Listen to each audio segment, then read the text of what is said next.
Çfarë është pornografia? Pornografia është një nga projektet më të ndyra për të shkatruar civilizimin perëndimor.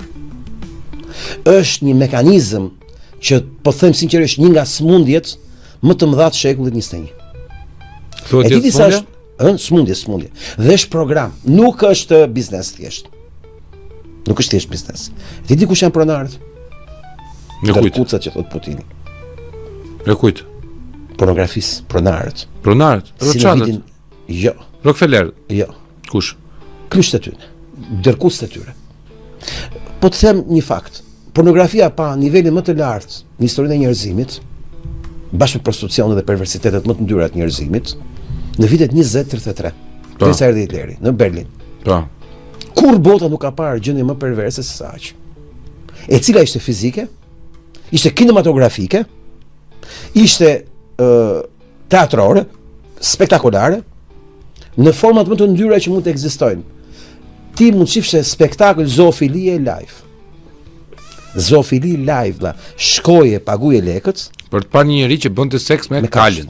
Po. Dhe ti shifshe travestic, transseksual, në 1920-ën, ku mjeku më i famshëm në botë që bënte operacione transseksual ishte një pederast, dhe ai dërkuc. Jo peder, ai ishte pederast. Shkonte me djem të vegjël. Vetëm pedofil. Pederast, është shkalla më e lartë e pedofilisë, pederastia. Se di. Okej, është burra me fëmijë. Bashkë. Dhe ky ishte një monster, që edhe ky kuptohet dërkuc nga ato që thot Putini, të cilët bënin në Berlin qytetin më të ndyrë të historisë botës. Domethënë, kur ti shef Berlinin 45-ën, të duket sikur ka ndodhur ajo e librave të shenjtë me Sodomën. Por në fakt është e kundërta. Në fakt është e kundërta. Kur u pastru Berlini nga kjo ndyrësi, ndodhi shkatërimi, sepse ishin dërkucat që e bën atë punë.